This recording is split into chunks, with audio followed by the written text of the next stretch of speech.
Heart for Africa is a faith-based humanitarian organization that focuses on bringing hope to the Kingdom of Eswatini, Africa, in the areas of hunger, orphans, poverty, and education. Dave Bryant is the executive director of Heart for Africa, and he is here to share more about this truly outstanding organization. Yebo, in Eswatini, that means yes, I have seen. It's also obey, spelled backwards. Let go.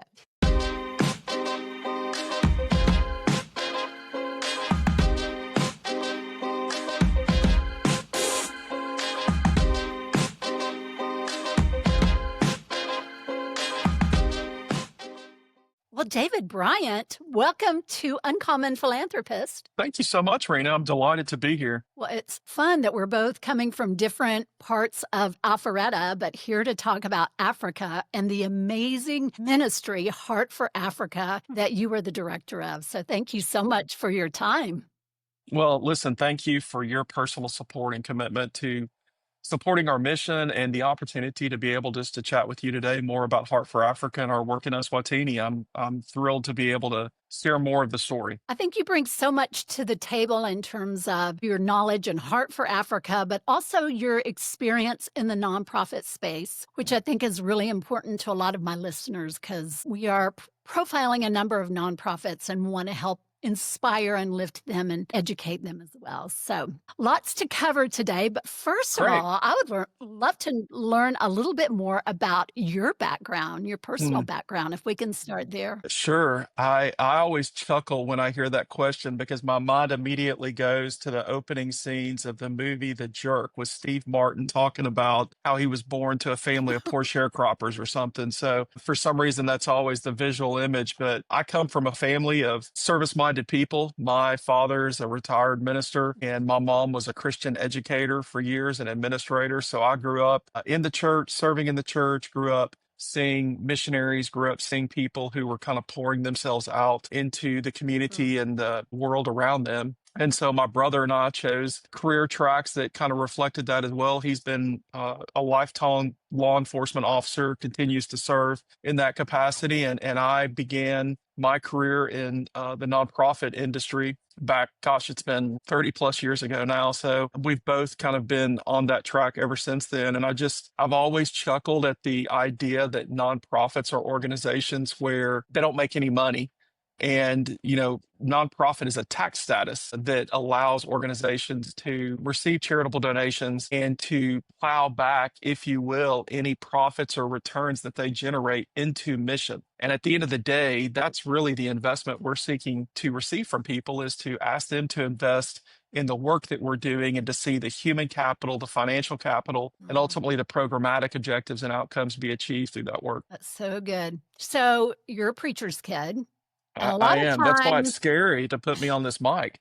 A lot of times it usually the pendulum goes one way or the other.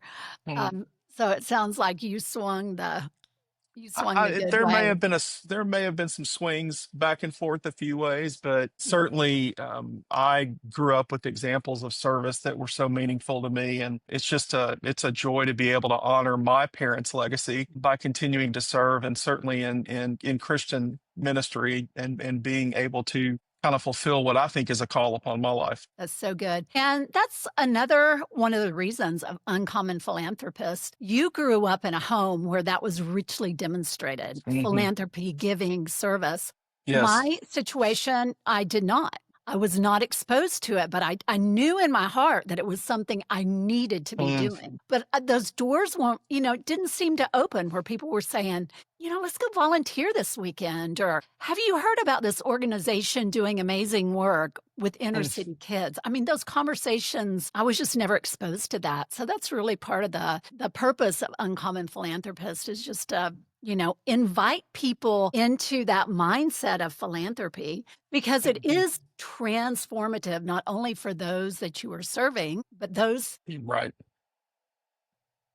Well, I love the word you just used, invite. I was in an event earlier this morning, and the speaker one of the questions that he asked was, who taught you or who showed you that you needed to do good? And, for me, obviously, family, faith, a variety of circumstances. But to your point, not all of us have that background. And so, what is it or who is it in our lives that has drawn us into doing something? And philanthropy is essentially defined as doing good for our fellow man. And so, for me, I know what the answers to those questions are, but I love the word invite, an invitation into doing something, because it implies that you're going to ask someone to join you and that Mhm. together you're going to achieve something. And so inviting people and an invitation into the work that we're doing at Heart for Africa, or the work that anybody's doing, such a wonderful way to frame it. Well, thanks for clarifying that. Well, without further ado, tell us more about Heart for Africa. Sure, I'd be delighted to. So I have had the joy of serving here. I'm in my 10th year of working with Heart for Africa.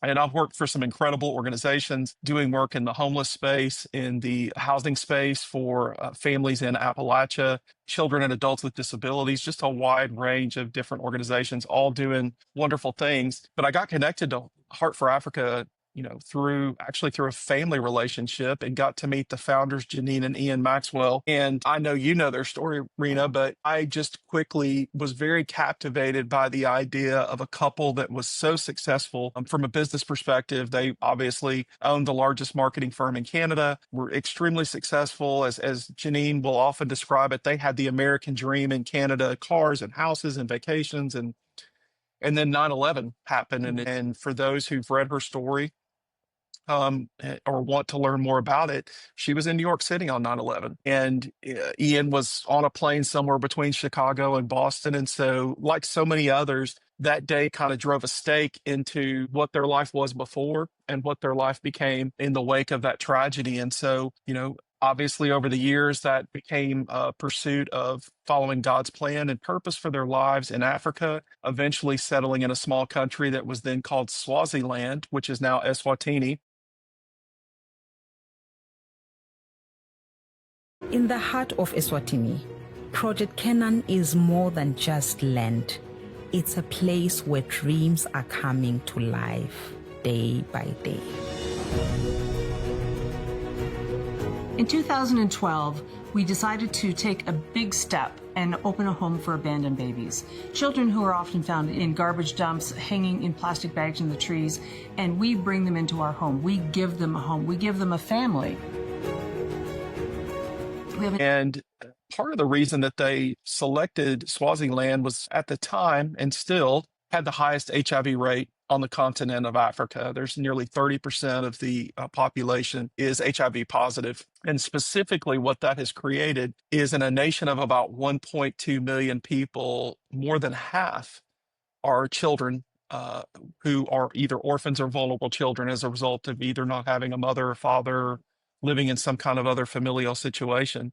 So in a country that has such a huge orphan and vulnerable children epidemic, other challenges: poverty, tuberculosis, in addition to the HIV, unemployment rates that are over 70% or more, just a tremendous amount of challenge. And they decided and felt called to share hope in the nation of Eswatini. And hope for us is tied to our four key pillars, and that's hunger, orphans, poverty, and education. And so we fight hunger by providing food products as well as eggs from our egg farm, hard-boiled eggs, out to a network of 30 plus churches throughout the country, in kind of the most rural corners of the country. We try to find churches off the beaten path. And by church, I mean, we could roll up to a tent, we could roll up to a cement block building, or we might drive up to a tree where there's 200 plus children singing songs and praising the Lord and waiting for that meal distribution that day. And so we're feeding about 4,500 children every week through that church partnership.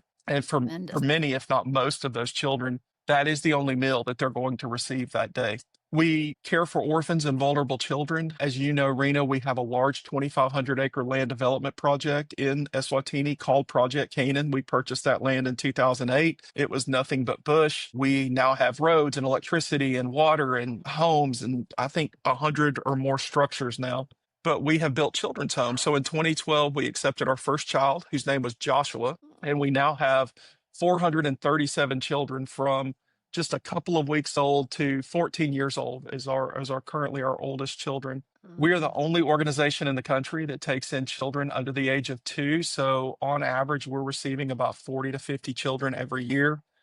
We take in those babies where our plan is to raise them to adulthood. So right now, as I said, we've got 14-year-olds are our oldest. So our first graduating class of children from high school will be 2030. And so we are building for a capacity of about 650 plus children that would be between birth and at age 18.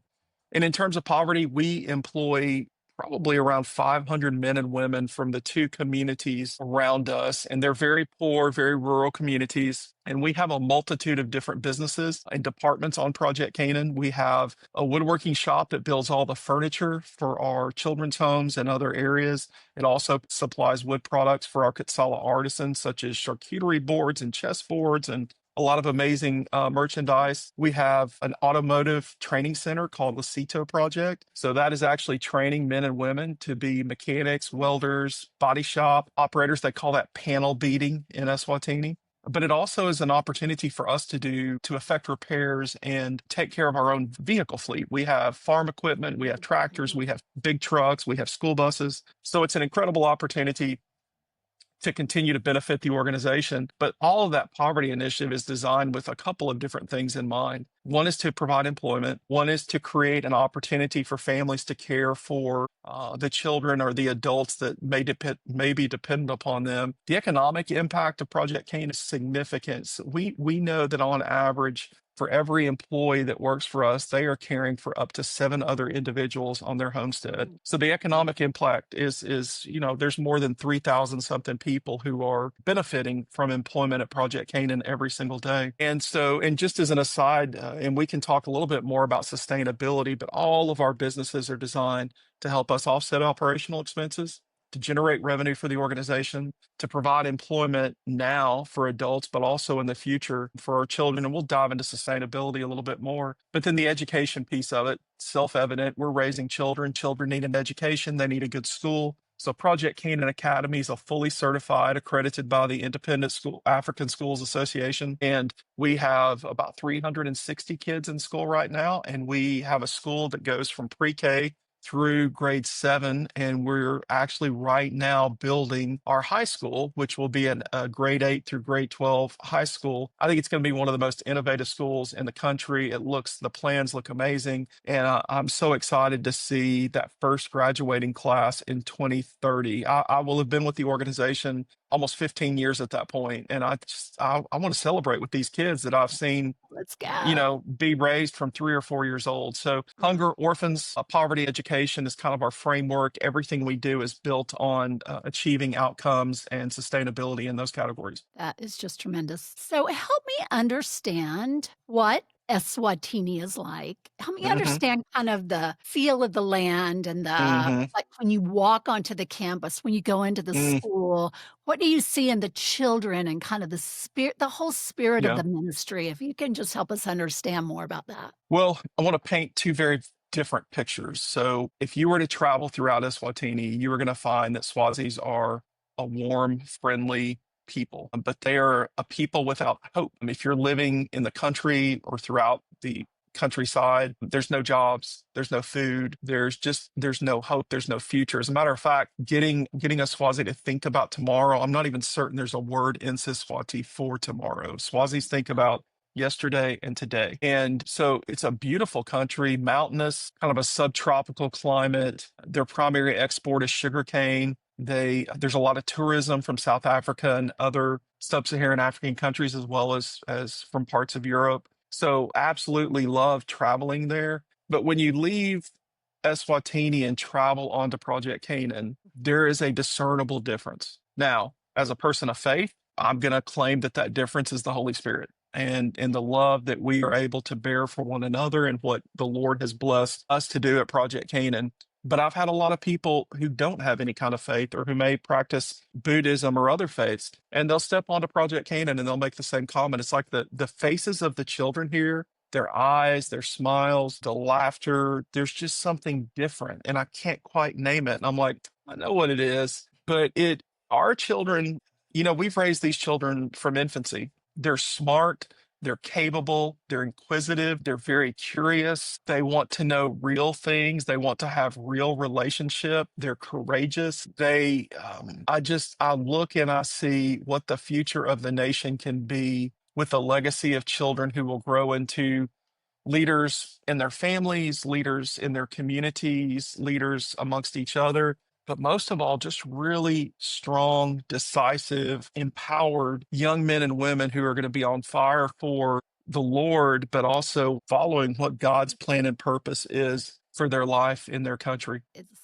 so beautiful. So now the women that lived there that helped take care of all of those precious children, what Mhm. what are they called? So we have for our younger children, it's exclusively women, and they're called aunties.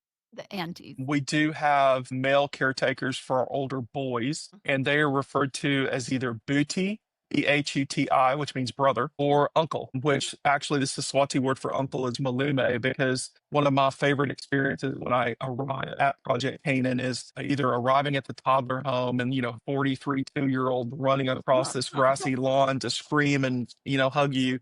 But I love hearing the word Malume shouted or whispered as I walk through and having been there enough, there's no favorites, but there are ones that I've certainly come to know and love even more deeply. So that word Malume has a lot of special meaning for me. So at a certain point, I suppose I'll grow into an Mkulu, which is grandfather, but not quite yet. That is awesome. Well, this is kind of a very big arching question, Hmm. but I have a feeling you can answer it very beautifully. Mm, So, why should America care about Africa? And mm, I think, people will say, we have so many problems here that we need to be taken care of, which is true. sure, But for absolutely. those of us that have been and have seen Africa, the promise, the Mhm. potential, what would you say about why we should care and why we should be serving in the world? It's a great question. And trust me, as you can imagine, I've been asked that question or had that sentiment shared so many different times. I'm going to begin my answer by sharing a story. When I first moved to the Atlanta area back in 2018, either in 2018 or 2019, there was a story that became national news about an infant who was left in the woods up here in Forsyth County. And that infant was discovered. That story made CNN, MSNBC, I local remember. news, I mean, everywhere. And that illustrates how completely out of the blue a baby being abandoned is in this country because there are so many resources. You can leave a baby at a fire station. There are safe places that businesses have set up to receive children. And there's just a tremendous amount of resources for teen mothers or victims of rape or incest or just a variety of different things. There's just a lot of resources, churches, government, nonprofit organizations. So I share that story to say this: babies are abandoned all the time in Eswatini, and it's not huge news. Babies are abandoned by the river, behind a bus stop, behind a store. They're dropped down pit latrines at birth because teen mothers don't even know they're pregnant. And they go to the bathroom thinking they need to go have a bowel movement. And this baby comes out, drops 10 or 15 feet down into a pit that's filled with trash or human waste. And probably 60 or more of our children have literally been born down into pit latrines at birth. And so when I think about why America should care about Eswatini or any other place in the world for that matter, we live in a country where there is an incredible amount of resource. And as a country, we swing back and forth as to how deep or how strong that safety net, if you will, is.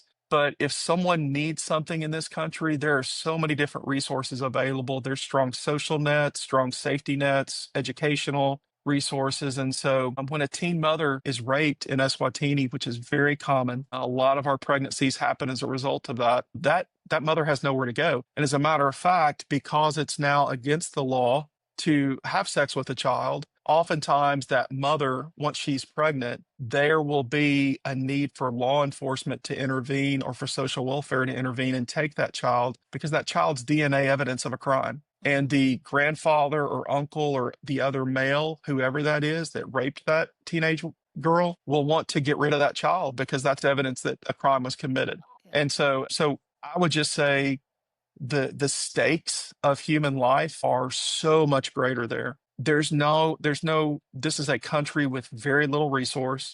Most people don't even know where it is on the map. And most of all, I would say this, when people say that to me, why should I care about Africa? And I'm like, hey, you know what? I understand there may be interest. There's things here locally. There's homelessness. There's poverty. There's drug addiction. What are you involved in here? Because honestly, Rita, I find that question sometimes to be a way for people not to respond to a call on their own heart to help with something. And so I often see that question as something that's related to someone's heart condition, if you will. Like, you don't have to be involved in Africa. You can be involved right here at home. But don't say, why should I care about Africa, as a way to not care about something here locally. Like, go where God has called you, respond to the call, respond to the invitation. But at the end of the day, I would simply say, I never have an expectation that someone gets involved with us because of all the challenges or needs. I have an expectation that there are people out there who have resources, who want to see real things happen and impact with the funds and the work that they commit to an organization. And having worked for a variety of organizations, I will simply say this: I have never seen an organization be so successful at developing the infrastructure, at achieving the outcomes, and at stewarding resources, as well as I have seen Heart for Africa do that over the last decade that I've personally been with them, but also over the last 19 years, because next year we'll be celebrating our 20th anniversary. And to see how far we've come from where we started to now, and kind of really where the journey is leading, I'm so excited about the next decade. So what would you attribute the success of Heart for Africa to? And I'm sure there's probably many things, but if you could help Sure. unpack that a little bit. Well, as a person of faith, I'm definitely giving God the credit. I have just seen what we've done. Just, there would be no ability to have accomplished that without divine intervention, guidance, and provision. I would also say the Maxwells are a singular couple. People need to, if they haven't, check out Janine's book, Hope Lives Here. Visit our website, heartforafrica.org. You can learn more about their story. But I often say to Janine, one of her strongest attributes is that she is ruthlessly relentless.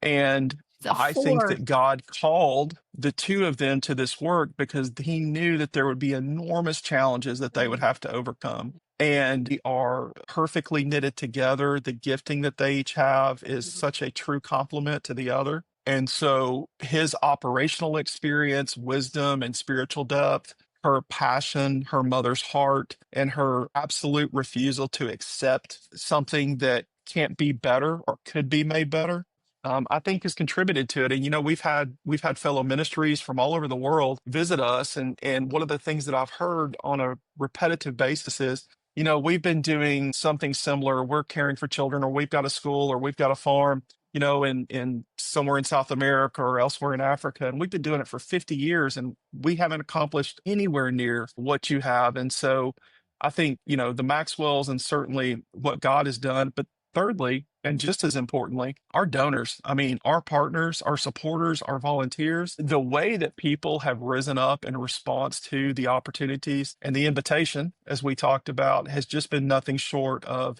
phenomenal. So I have loved working here and seeing people who've been involved for a long time continue to be involved. But as opportunities have come up and new friends have come alongside us, and I'm a huge believer in the seasonality that we read about in Ecclesiastes, where there's a season for everything.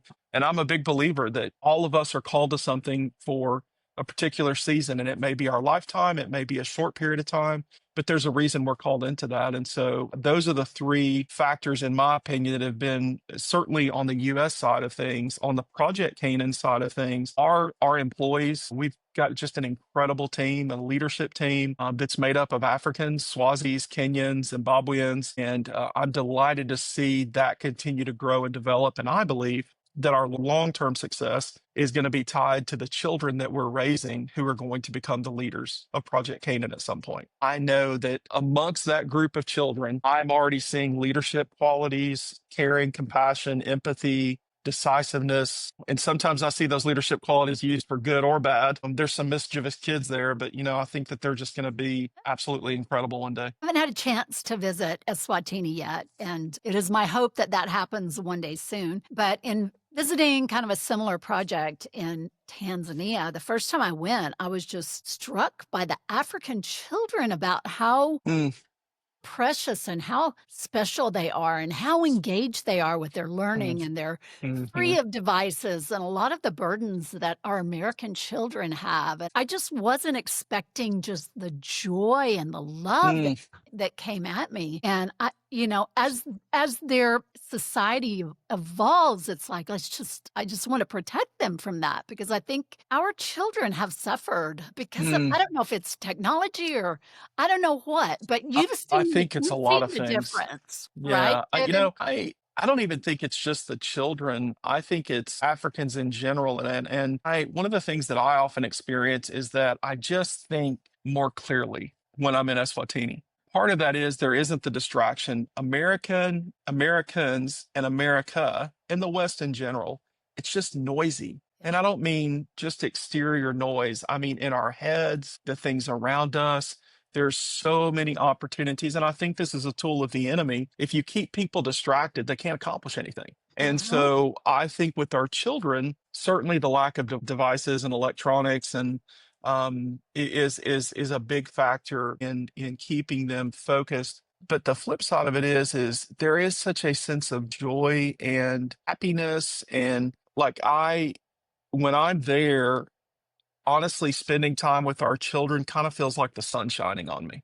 You Mm. know what it's like when you've either been inside a cold building or you walk outside and you get that first kind of bloom of heat on your face and you just Yes. kind of want to sit in it, or you want to sit in your car sometimes and kind of soak up the heat. That is what spending time with our children feels like to me. I want to soak it up because it's just an unadulterated pure love. So beautiful, David. And I think for a lot of people that may be active philanthropists in terms of giving, Hmm. but it may feel transactional in nature. So the donations are important, Hmm. Hmm. but when you combine the giving with the relational aspect of it, to me, Absolutely. that is the money on money right there, and that's what really can transform your heart. Well, that is indeed the difference between transactional and transformational giving. Um, Mhm.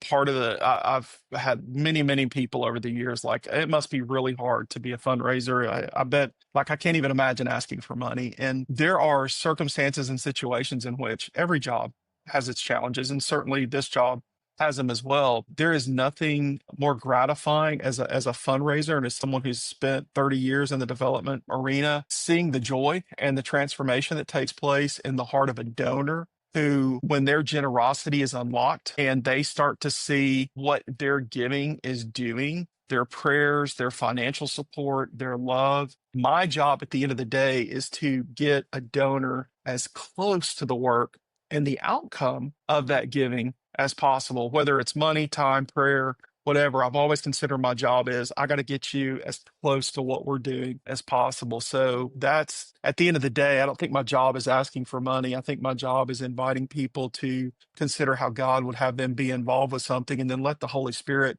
lead what that's going to be and where it's going to go. So I want to talk about a few specifics that I know of about Project Canaan that I think are so cool, Okay. and as it relates to kind of the partnerships, and that is the egg farm Mm, is so cool, and the collaborative spirit with the Canadian egg yes. growers, egg farmers, what I'm not sure what the proper The term egg is. farmers of Canada. Okay, tell us a little bit about that, and you kinda made it Sure. sound like we have some chicken houses, but I know We it's a huge operation, and let's also talk about that perfect egg and that those okay. kids, the nutrition in that egg, and just how important that is. Absolutely. Well, we have some incredible egg farmer friends in Canada. So the organization Egg Farmers of Canada started partnering with us probably just a little over 10 years ago. And it really came out of a desire to provide nutrition to our children and also to our church partners who needed additional food product. And so the Egg Farmers of Canada started enlisting support, not just from Canada, but we had some European partners as well. And they came and built two chicken houses. Both hold about 3,000 layers each. They helped us with feed. They helped us with a boiling machine, all the infrastructure that was needed, but didn't just give us the money to do it. They then enlisted young egg farmers. So the sons and the daughters of egg farming families in Canada for several months would come and stay on Project Canaan and taught our egg farmers, how do you care for these chickens? How do you diagnose disease? How do you keep them healthy? How do we establish and maintain biosecurity? And what do you do when eggs are doing this? And what's the productive life of a layer? And when do you need to replace flock? I mean, everything you need to know about eggs from A to Z. And so we have, on average, about 5,800 or so eggs are laid every day at Project Canaan. We collect those. We have a solar powered boiling machine where you can dip or boil about 700, I think it's around 750 eggs at a time. And they're boiled and then coated in a kind of a proprietary process that was developed for us by the egg farmers that allows us to maintain their hard-boiled shelf life for up to 6 weeks. Why is that important? Well, because none of the churches that we deliver eggs to have refrigeration. And so typically that shelf life on a hard-boiled egg would be about 2 weeks. So our desire was to be able to deliver more quantity to provide the children in those communities with greater access to nutrition. And I'll tell you, so many times I've personally seen us roll up to a church, we start distributing eggs. It looks like snowfall on the ground. I mean, there's all these egg, fragments of eggshell everywhere. And we always want the children to eat the eggs as quickly as possible because the protein burst and lift from even one egg. You show up and kids are kind of listless. They're sitting, not doing a lot, and then they eat eggs and this meal, and the energy levels just go up. I mean, they're playing soccer, they're running around, they're chasing bubbles, whatever the case may be. So, and we know if a child doesn't receive the appropriate nutrition in the first few years of life, there are pathways in the brain that will never grow, connections that will never be made. It's just an absolutely critical piece of early childhood development to have the appropriate nutrition. And so when we started working with our church partners, we were seeing severe malnutrition rates as high as 50% or more in the groups of people. So we continue to track that. And when I was there last November, we were seeing 10% or less in several of the church partners that we were seeing. So part of the challenge for us is we're not tracking the exact same child every single time because some children who show up one Sunday may not show up the following Sunday, or they may show up. The group could grow, it can shrink. But the egg farmers have been incredible. We've had egg farmers from Australia, Denmark, Great Britain, Canada, all provinces of Canada. So we love our egg farmers and we love eggs. Yeah. Well, and I would think the kids on the campus are enjoying the eggs too. They are. So everybody gets there's nothing like being on a farm and having fresh milk and eggs delivered to you on a daily basis. So we make our own mayonnaise. We eat a lot of eggs there, but the vast majority of the eggs, because last year we probably distributed about 1.6 million eggs. And so the vast majority of the eggs that are laid and gathered go to support our Hunger Initiative program, which is feeding through those 30 plus church partnerships around the country. But yeah, it's great to be at Project Canaan and wake up in the morning and there's some eggs there and you never run out of eggs. That's so amazing. And the other thing is, I got a pair of earrings when Oh, I was at your yes. office last. So talk to me about the jewelry Sure. making enterprise and how do you say the jewelry? It is Kutsala Artisan. So Kutsala is Khutsala, and it means hardworking in Siswati. And so Kutsala Artisans was one of our earliest poverty initiatives. We have about 120 men and women who work there as beaders, framers, designers, and they do so many different incredible things. But the genesis of that was beadcraft is an artisanal craft that's done throughout kind of sub-Saharan Africa and especially in Eswatini. So you'll see a lot of beaded jewelry or beaded kinds of animals. I mean, like you can see the elephants up here and the zebras behind me. Those are both Kutsala items. Okay. Yeah. And so they make beaded animals, beaded Christmas ornaments. And the very first thing that we ever made was a Christmas ornament. This was over 10 years ago. And our very first ornament was an angel. And so we had people who would take wire and make a frame, kind of a two-dimensional frame of an angel. And I think we sold a couple thousand of those the first year. And so every year we produce a new Christmas ornament. Last year we had, I'm trying to think what last year's was, and I'm blanking on, we've had gingerbread men, We've had angels, we've had stars, we've had Christmas trees, we've had a bell. And so we typically announce our Christmas ornaments kind of in the late summer of the year. I think last year we ended up selling about 6,000 Christmas ornaments. So they're on our website. Kutzala Artisans has its own website. But in addition to the Christmas ornaments, they make home decor. We have candlesticks, candles, we have all kinds of beadcraft keychains. We have jewelry that's made of what we call Swazi mud. So mud that we dig and collect on Project Canaan. We have a kiln. So we will glaze and fire that mud and make these beautiful beadcraft or beaded bracelets that are very popular right now. I see a lot of people wearing kind of large beaded bracelets. Earrings, as you said, is a perfect example of our beaded earrings. Thank you for modeling those. And then we I have, love them. we have a lot of wood products as well. We have charcuterie boards that are made with bloodwood, which is there on our property. We have chess boards that are made with bloodwood, and then the checker pieces, if you will, are made with Swazi mud. So I would just invite people, if they have any interest in kind of African beadcraft, home decor, accessories, or any of our Heart for Africa merchandise, visit Kutzala Artisans, kutzala.com. And all of that, does that come out of your warehouse here in the US? So if somebody So were to all of order, it's not coming from Africa, is it? it is originating from Africa, but when people order it, it is shipped out from our warehouse here in Alpharetta. So actually, as a matter of fact, I just received an email today that all of our Christmas ornaments for 2025 are now available for us to pay for and get shipped here. But our artisans, all of the profit that is generated by the sale of ornaments, keychains, whatever, actually all the net proceeds of that go back to support our children's homes and our children's campus. So we have a lot of partners. And I would just say, if there's anybody who has a business or runs a corporate giving program, we've done some incredible things at year end with people who, I need to send something to my vendors, or I need to send something to my customers. And we've done everything from really high end kind of charcuterie packages to just, if you'd like to send a keychain to everybody.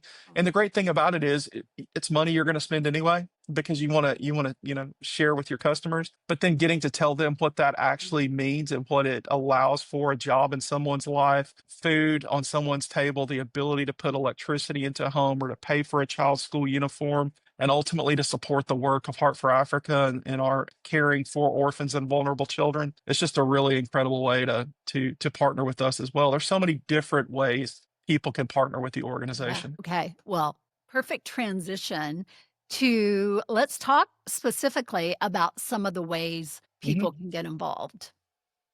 Sure. there's a So lot.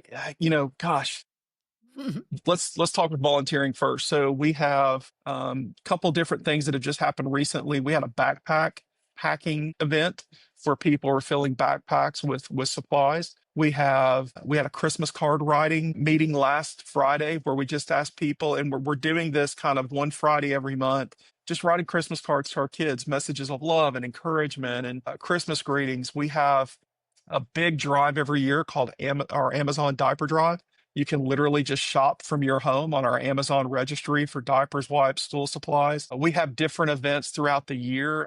We typically have a golf tournament in the fall that people can volunteer in, play in. You can go online to heartforafrica.org and look at our volunteer opportunities. So volunteering is an opportunity that we'd love to invite people into.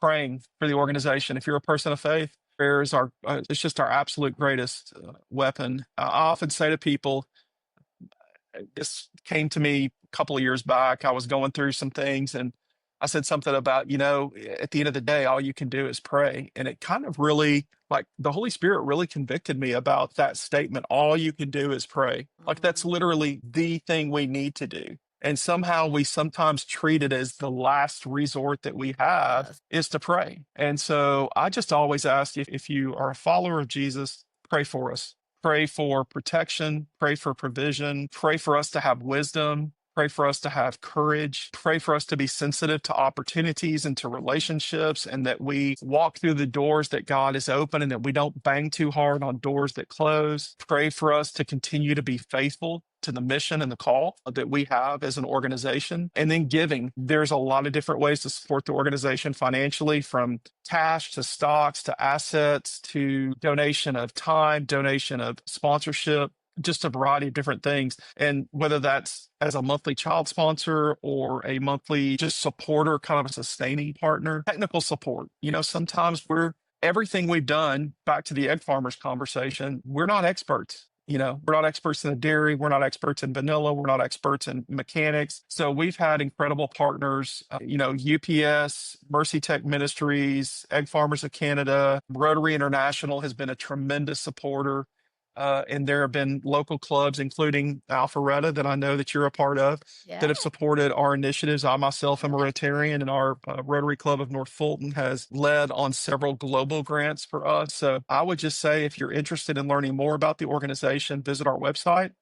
Read Janine's book, Hope Lives Here. You can check us out on YouTube. We have our own YouTube channel. There's lots of different video content there, but there's really, if you have a skill, if you have a need, if you have opportunity, if you have financial resources, there's a way for us to connect and partner. Sure. I mean, those strategic connections, someone may be listening to this conversation and say, I know somebody who this ministry might really resonate with. So Absolutely. if you're feeling that, reach out to David, connect with him on the website, because connections are so precious in any nonprofit. Absolutely. And we have so many different places where people can put their skills to work, their passion, or connect us with something.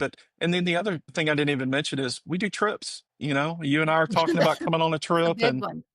I get to travel 2 or 3 times a year. I've probably been to Eswatini now, I don't know, 20 or more times. And just come with us on a trip. Maybe, I don't know if this is the place. I don't know if Heart for Africa is the organization, but I kind of want to explore it and see. And I would say, you don't have to say yes to an organization to come visit an organization. You're not making a commitment. You're exploring, and you're deciding, and you're discerning. And so there's a standing invitation to come visit us at Heart for Africa, either here locally, or if you want to take a trip to Africa and visit Eswatini and learn more about the country and learn more about the work that we're doing. There's posted trips on our websites. But, you might say, gosh, I don't know if I can do any of those times. Well, guess what? Get 10 or 15 of your closest friends together, and let's all take a trip together. Rock. For sure. I had a cool Heart for Africa moment this morning. I have a new dentist, and I thought I was going to have some dental work, and I didn't know if I was going to be able to have this conversation with you, but luckily none of that transpired.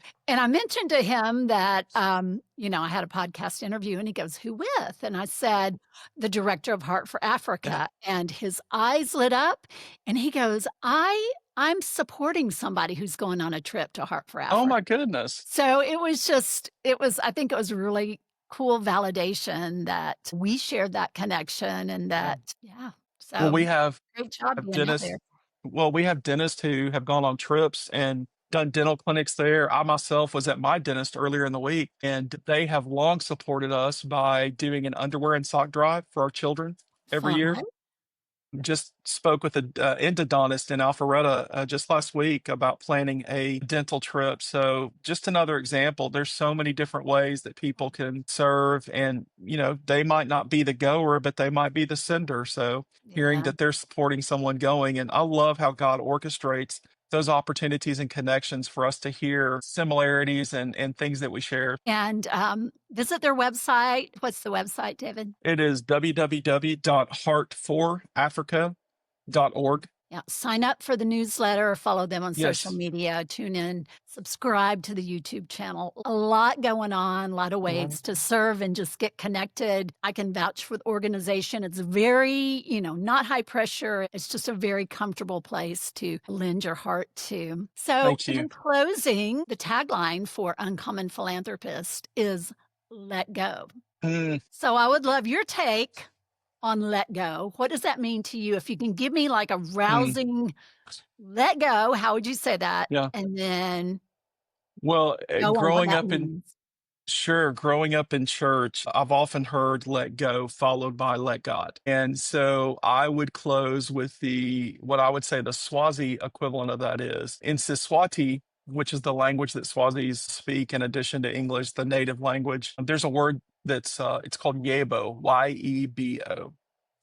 And Yebo can be used for anything from agreement, like, will you do such and such? Yebo, yes, I will. But what I really love is that when people greet one another in Eswatini, if you see an individual, you will say Sawubona, which is hello, but it literally means I see you. And Mm, Yebo is an acknowledgement, yes, but it's also an acknowledgement I've been seen. mhm, So I would say that that's an incredible perspective. But when you flip Yebo around, it spells obey. And mhm. so I think obedience is about letting go of our own selves, of our own perspectives, of our own desires, and committing them and surrendering them to what God's plan and purpose is for our life. So when I think of let go, I think of my own Yebo to Heart for Africa a decade ago and what that has meant in my life, my family's life, and the lives of so many people around this country and literally around the world who have fallen in love with this little nation and this opportunity to